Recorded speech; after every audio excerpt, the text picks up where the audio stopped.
जी सलाम पर इस वक्त आप देख रहे हैं कश्मीर एक्सप्रेस। मैं हूं इमरान खान। कोरोना वायरस के रोकथाम के लिए मुल्क भर में आज से शुरू हुए लॉकडाउन 4.0 में जम्मू कश्मीर को कोई राहत नहीं मिली है। मरकज ने रियायत देने का मामला चूंकि रियासती सरकारों के हवाले कर दिया, इसलिए रियासती सरकार ने हालात का जायजा लेकर छूट देने या न देने का फैसला मंगल तक के लिए टाल दिया है। आपको बता दें कि मुल्क भर में कोरोना वायरस के खतरे के बीच गुज़िश्ता रोज मरकजी हुकूमत की जानिब से लॉकडाउन 4 का ऐलान किया गया। लॉकडाउन की मियाद 31 मई तक बढ़ा दी गई है, जिसमें मरकजी हुकूमत ने रियासती हुकूमतों को छूट देने का दायरा तय करने को कहा है। हालांकि मेट्रो, बस, मॉल वगैरह कुछ शोबों में पाबंदी अब भी जारी रहेंगी। इस बीच जम्मू कश्मीर इंतजामिया से बड़ी खबर सामने आई है। जम्मू कश्मीर इंतजामिया ने अब अपनी नई गाइडलाइंस पर काम शुरू कर दिया है। नया ऑर्डर जारी करते हुए कहा गया है कि 19 मई तक लॉकडाउन 3 की गाइडलाइन पर अमल किया जाएगा। अब तक लॉकडाउन 3.0 में जो रियायतें दी गई थी उन्हें जारी रखा गया है, लेकिन ठप पड़ी मईशत को चलाने के लिए ताजिर तबके और आम लोग लॉकडाउन 4.0 में कुछ ज्यादा रियायतों की मांग कर रहे हैं।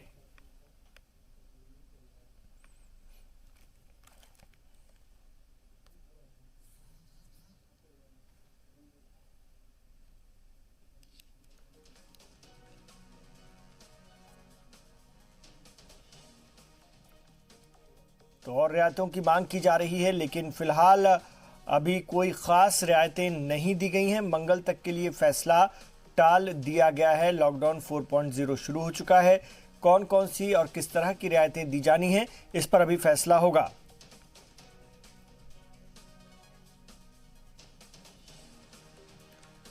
और जम्मू कश्मीर के प्रिंसिपल सेक्रेटरी रोहित कंसल इस वक्त अपनी बात रख रहे हैं, आइए सुनते हैं। As I have just mentioned to you that Kashmiri migrants are also eligible, and for Kashmiri migrants a very simple procedure has been similarly prescribed. Kashmiri migrants can get the domicile certificate on the production of either a PRC or certificate of registration of migrants.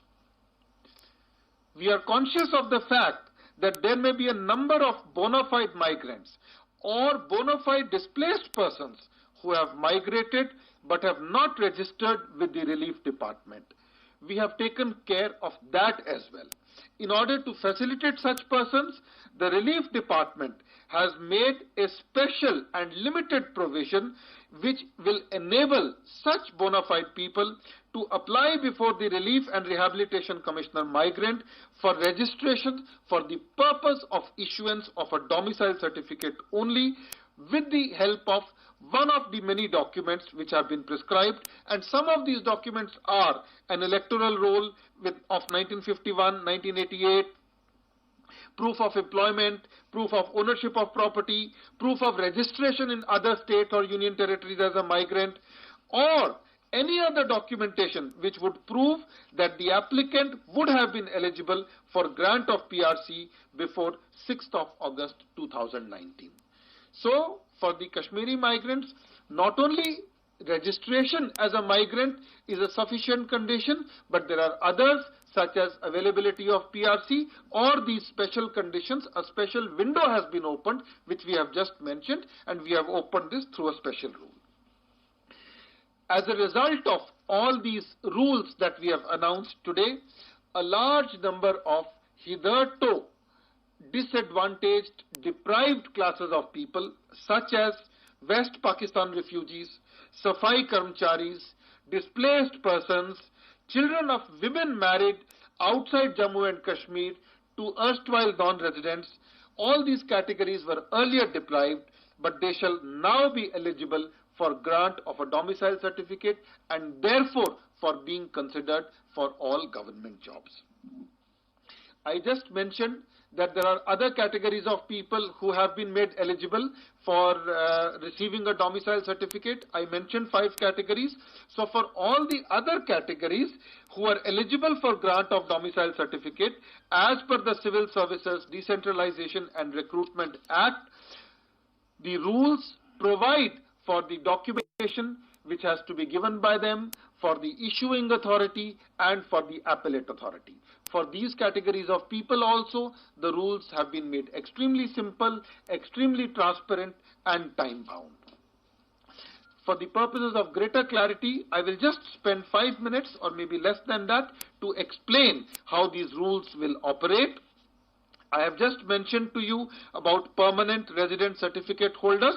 Permanent resident certificate holders who are in possession of permanent resident certificates issued before 31st of October will be able to get their domicile certificates simply on the strength of the permanent resident certificate. Their children will be able to get permanent resident certificates on the strength of the PRC of the parents and their birth certificates. Similarly, for persons who have resided for a period of 15 years in the Union Territory of Jammu and Kashmir, any document such as a ration card, immovable property records, educational records, voter list, electricity utility bills, labor card, verified employer certificate issued by the Deputy Labour Commissioner or Director Industries, or any other document as proof of residence shall be considered as sufficient proof. There is another category, children of a person who has resided for a period of 15 years in the Union Territory of Jammu and Kashmir. I have just mentioned the documents. These have to be in addition accompanied by a birth certificate. Similarly, another eligible category includes a person who has studied for a period of 7 years and appeared in class 10th or 12th examination in an educational institution located in the Union Territory of Jammu and Kashmir. The corresponding document which is eligible, which is valid, would be a certificate of education issued by the head of the institution and verified by the Chief Education Officer of the School Education Department of the concerned district. I have explained in detail the procedure for migrants and children of migrants, and I have also explained the special provision that is now being made to enable bona fide displaced persons or bona fide migrants to apply, if they have not applied so, in order to become eligible for domicile certificates. Yet another category of people is children of central government officials and such other categories of officials who have been made eligible by the Decentralization Act.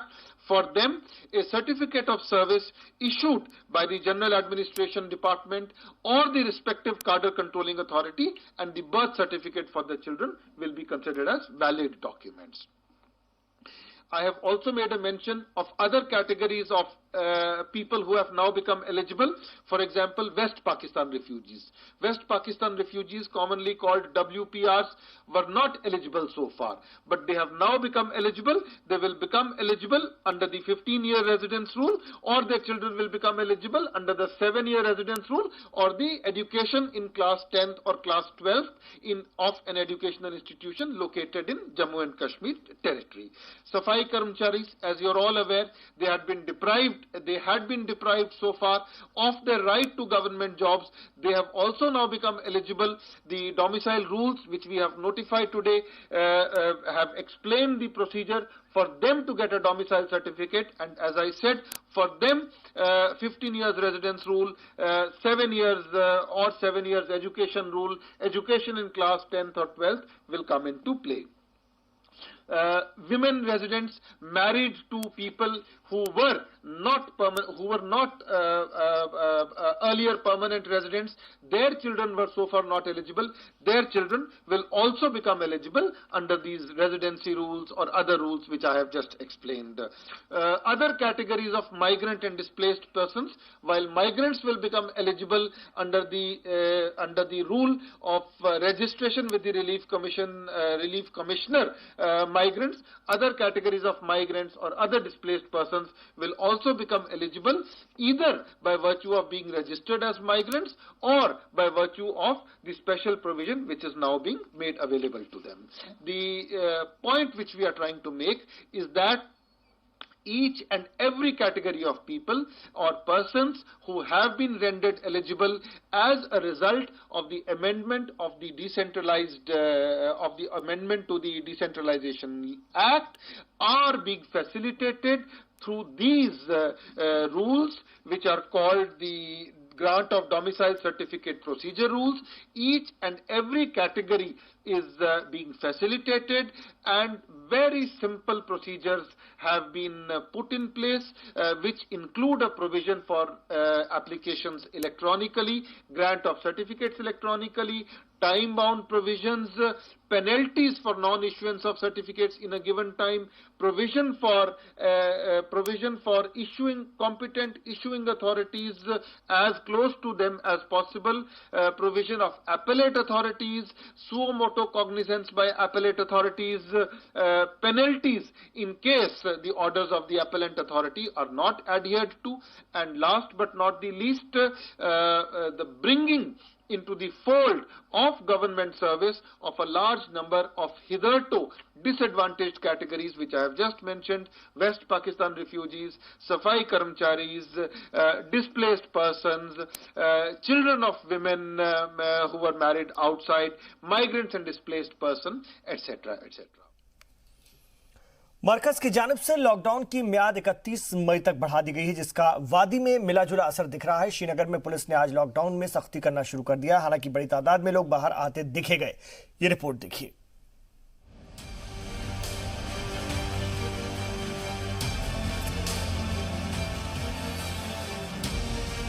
मुल्क में जहां 31 मई तक lockdown बढ़ा दिया गया है और कई सारी चीजों में छूट दी गई है, वहीं मरकज के ज़ेरे इंतजाम रियासत जम्मू कश्मीर में अभी जो गाइडलाइन है वो कल तक जारी रहेंगी। 3 मई को जम्मू कश्मीर सरकार ने गाइडलाइंस जारी की थी, जो अभी कल तक जारी रहेंगी। हालांकि मरकज की जानिब से लॉकडाउन की मियाद 31 मई तक बढ़ा दी गई है, लेकिन जहां तक कई चीजों में छूट देने की बात है, उसके बारे में कोई फैसला कल के बाद ही लिया जाएगा। वहीं मकामी लोगों ने कहा कि आने वाले दिनों में लॉकडाउन में नरमी सरकार को बरतनी चाहिए और कम से कम दिन में सुबह शाम ढील देनी चाहिए, ताकि लोग ईद उल फित्र को देखते हुए मामूल के मुताबिक शॉपिंग कर सकें। तो हिंदुस्तान गवर्नमेंट ने ऐलान किया था तो ठीक रहा, लेकिन जहाँ तक मेरा ताल्लुक है कि हमारा जो इस वक्त रिलीजन का मसला है कि हमारे रोज़े में है हम, अभी हमारे को शबी कदर आने वाली है, जमीतुल विदा आने वाला है, उसके बाद ईद उल फित्र आने वाली है, तो कम से कम हम ये चाहते हैं, मैं अपनी तरफ से ये कहता हूँ कि हमारे कौम को इस वक्त, हमारे कश्मीरी मुसलमानों को इस वक्त रिलैक्सेशन होनी चाहिए, जिसकी वजह से हम बच्चों में ईद मना सकें अच्छी तरह से बगैर टेंशन। रिलैक्सेशन होनी चाहिए, रिलैक्सेशन होनी चाहिए, सोशल डिस्टेंस होनी चाहिए, लेकिन रिलैक्सेशन होनी चाहिए, क्योंकि बड़ा दिन है आने वाला, तो लोग बेचारे कुछ खरीद सकते हैं। अगर ऐसा ही रहेगा तो वो क्या करेंगे बेचारे।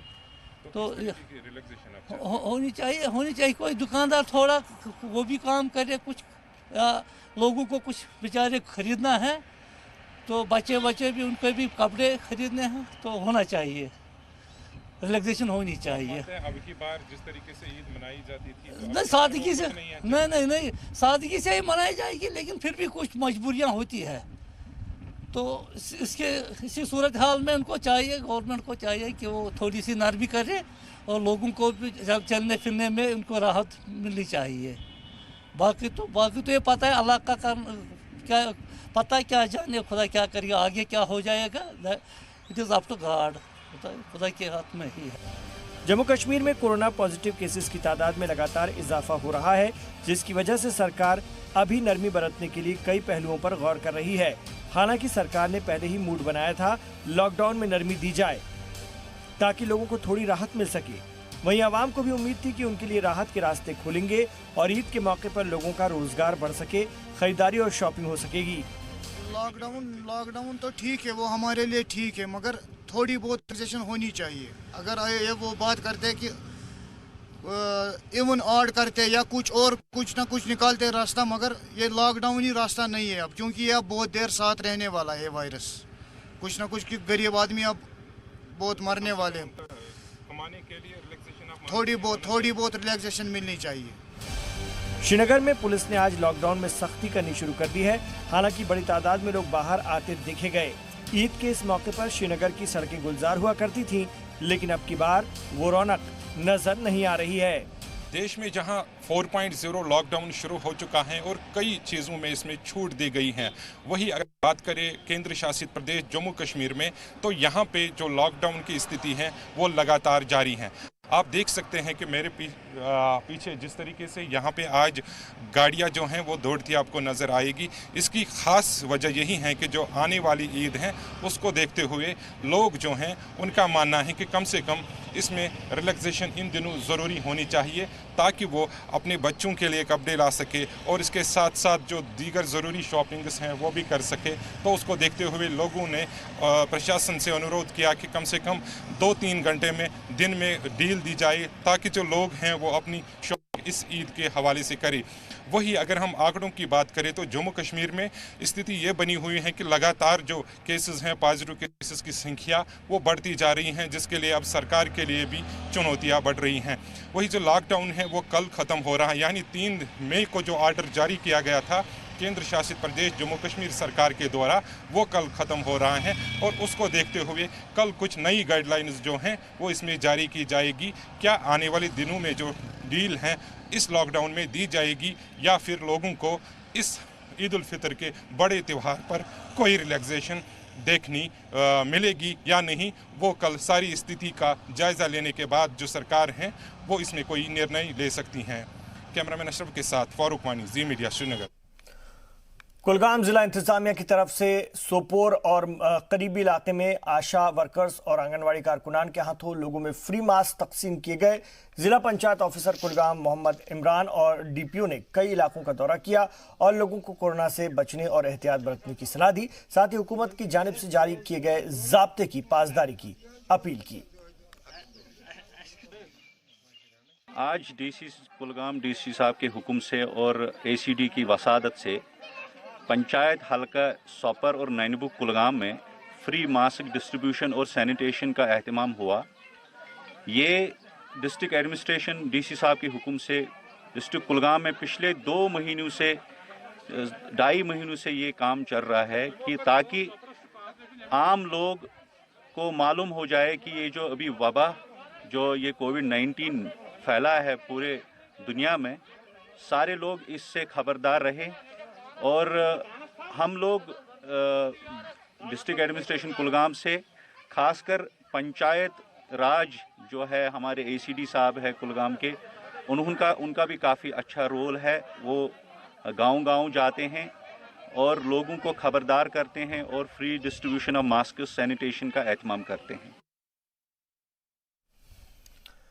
जम्मू में सोशल वेलफेयर डिपार्टमेंट की डायरेक्टर जनरल रेहाना बतूल ने कहा है कि अभी तक अप्रैल के महीने में लोगों को 450 लाख लोगों को अगर 4,50,000 लोगों को पेंशन दी गई है। बतूल ने बताया कि पीएम कल्याण योजना के तहत जो रिलीफ जारी किए गए हैं उसमें से अभी तक सभी गरीब लोगों में से एक किस्त दी गई है और दूसरी किस्त भी बहुत जल्द ही दी जाएगी।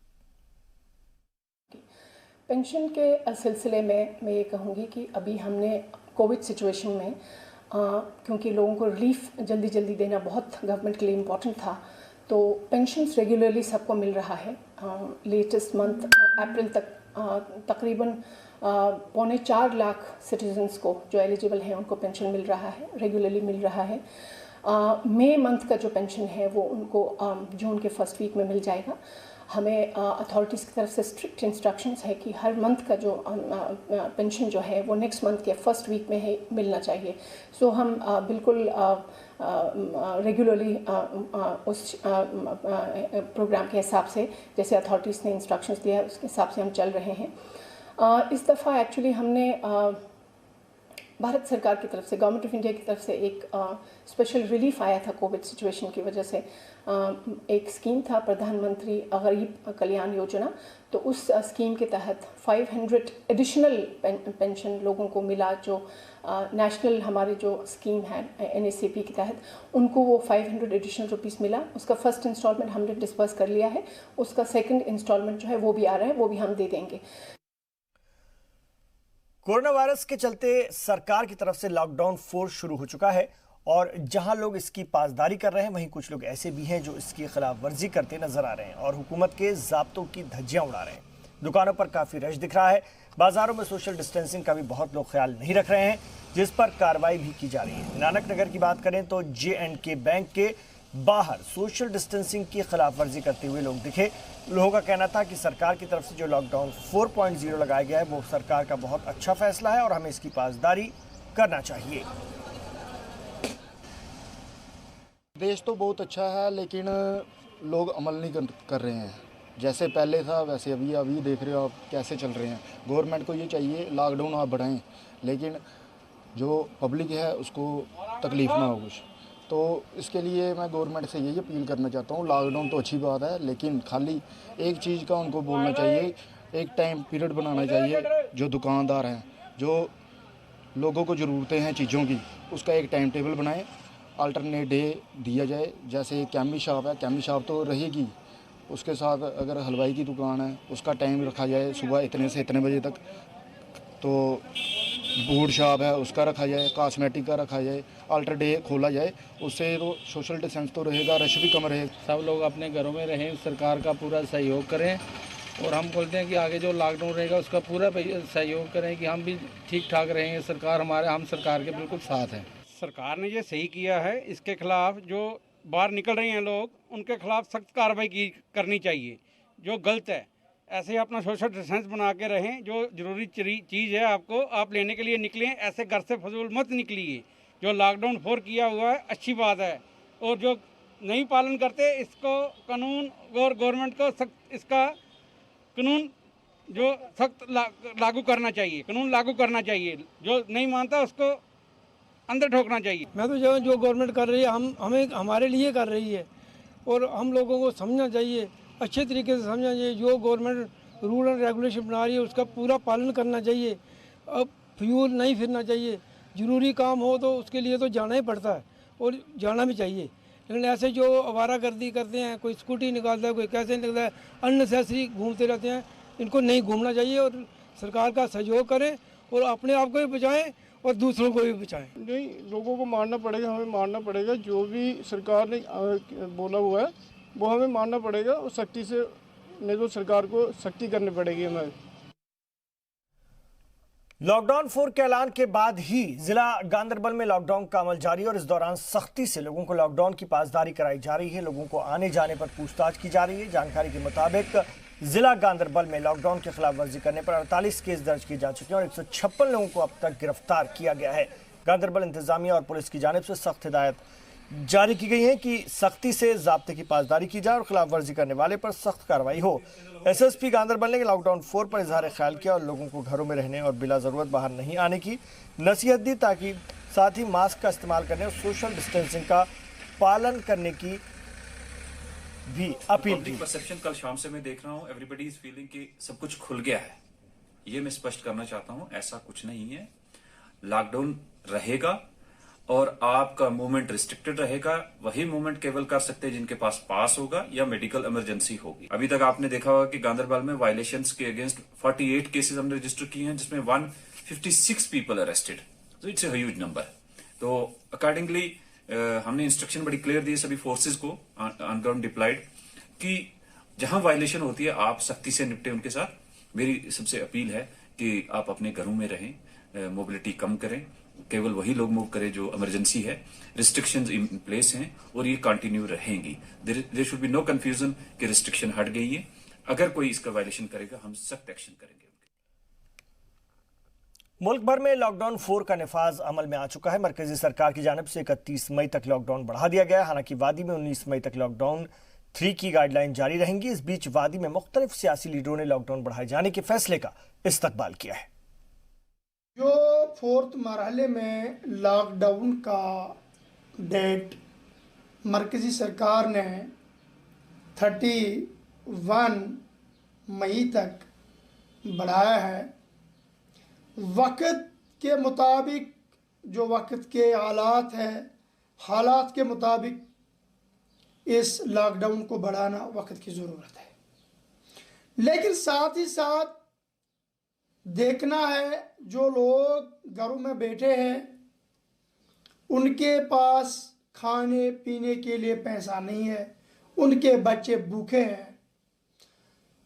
लॉकडाउन के लिए वेलकम है, लेकिन लॉकडाउन के साथ साथ उन लोगों का खास तरफ उन लोगों की तरफ तवज्जो देने की ज़रूरत है। ये करना तो लाजिम था, इसलिए कि इंसानी जानें बचाने के लिए लॉकडाउन का लगाना ज़रूरी था। लेकिन इसके साथ में कुछ ऐसी चीज़ें उभर आई हैं जिससे कि लोगों को काफ़ी तकलीफ हो गई है और हो भी रही है। जैसे कि आप देखते हैं कि आम तौर पर दुकानें बंद, ट्रैफिक बंद, सब कुछ बंद, और इसके बाद ये लोग अपने हिसाब से जो आते थे जाते थे तो नहीं जा पाए, नहीं आ पाए। एक थोड़ा सा वक्फा, लौट रहे हैं कश्मीर की और भी खबरों के साथ।